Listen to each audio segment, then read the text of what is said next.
청취자 여러분께서 보내주신 자료죠. 서재찬 대표의 강연.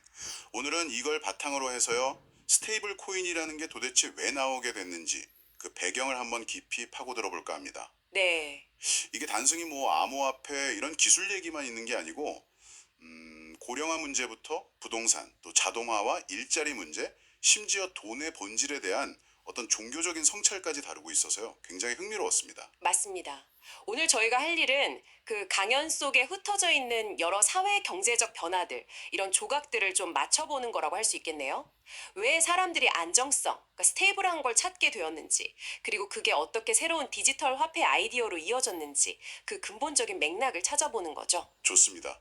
그럼 첫 번째 조각부터 맞춰볼까요? 우리 사회의 정말 큰 변화죠. 바로 인구 구조 변화.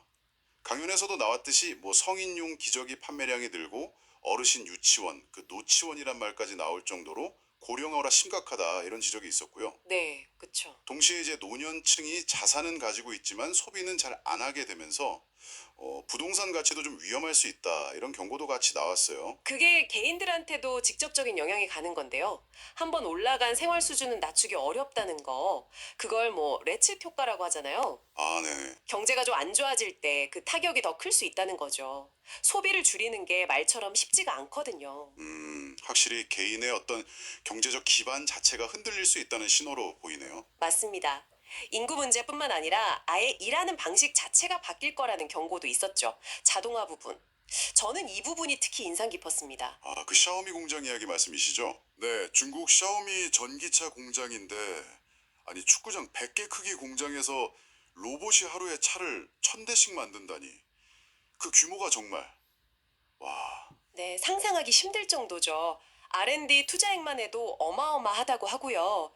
한국 전체 R&D 예산의 상당 부분에 해당한다고 언급했으니까요. 그렇죠. 근데 강연에서는 여기서 한 발 더 나아가서요. 그냥 고정된 로봇이 아니라 사람처럼 막 움직이는 휴머노이드 로봇 시대가 올 거라고 예측하더라고요. 휴머노이드요? 네, 로봇 운영 비용이랑 사람 쓰는 비용, 그러니까 인건비의 뭐 각종 수당, 휴가, 법적 책임까지 다 고려하면 비교가 안 될 정도로 로봇이 싸질 수 있다는 분석이에요.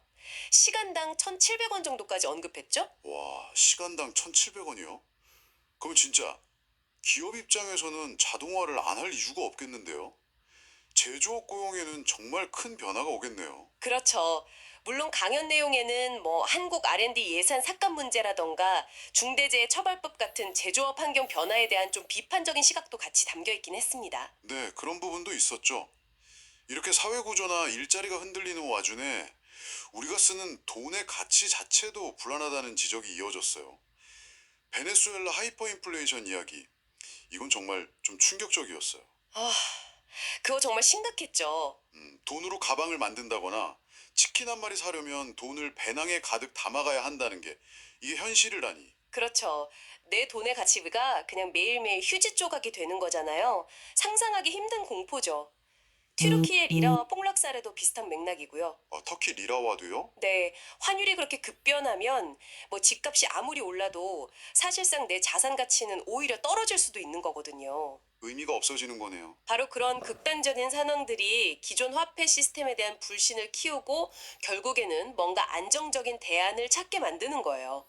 그래서 달러 같은 자산의 가치를 딱 고정시킨 스테이블 코인 같은 아이디어가 나오게 되는 거고요. 왜 어떤 나라들은 자국 화폐 대신 달러를 같이 쓰는지 그 이중 통화 체제를 생각해 보면 이해가 좀 쉬우실 겁니다. 아, 불안하니까 어떻게든 안정적인 걸 붙잡으려는 거군요. 그게 디지털 형태로 나타난 게 스테이블 코인이고요. 네, 그런 흐름인 거죠.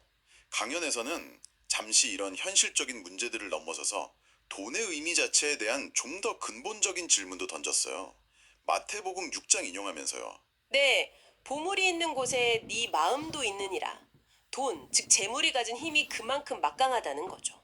심지어 성경에서는 돈을 만몬이라고 부르면서 하나님과 거의 대등한 존재처럼 묘사하기도 한다면서요. 비행기에서 갑자기 라면이 먹고 싶을 때 그걸 가능하게 해주는 게 돈의 힘이다. 뭐 이런 예시도 들었고요. 그렇죠. 핵심은 결국 우선순위의 문제라는 겁니다. 우리가 재물을 섬길 거냐, 아니면 다른 가치를 더 중요하게 여길 거냐. 삶의 목적이 단순히 먹고 사는 문제를 넘어서 좀 더 영적인 부분, 그러니까 흔들리지 않는 가치를 찾는 데 있어야 하지 않겠냐는 그런 메시지를 던지고 있는 거죠. 불안정한 세상일수록 더요. 네. 오늘 이렇게 쭉 살펴본 서재잔 대표의 강연 내용을 정리해보면 결국 고령화, 자동화, 그리고 무엇보다 이 화폐 가치의 극심한 불안정성, 이런 거대한 파도들이 우리가 서 있는 땅을 여러 방향에서 계속 흔들고 있다는 걸 보여주는 것 같아요. 맞습니다. 그리고 바로 이런 불안정한 현실, 이 배경 속에서 어떻게든 안정적인 가치를 붙잡으려는 어떤 절박한 시도가 나타난 거고, 그게 바로 기존의 어떤 자산, 뭐 달러 같은 것의 가치를 연동시켜서 변동성을 줄여보려는 스테이블 코인이라는 아이디어로 구체화된 거라고 볼 수 있겠죠. 불안함 속에서 피어난 안정성에 대한 갈망인 셈입니다. 오늘 이야기 여기서 마무리하면서요. 청취자 여러분께 이런 질문을 한번 던져보고 싶습니다. 이렇게 모든 것이 빠르게 변하고 또 어찌 보면 불안정한 이 세상 속에서 여러분에게 진짜 가치 있는 것은 무엇인가요? 그리고 삶의 우선순위는 또 어떻게 변하고 있나요?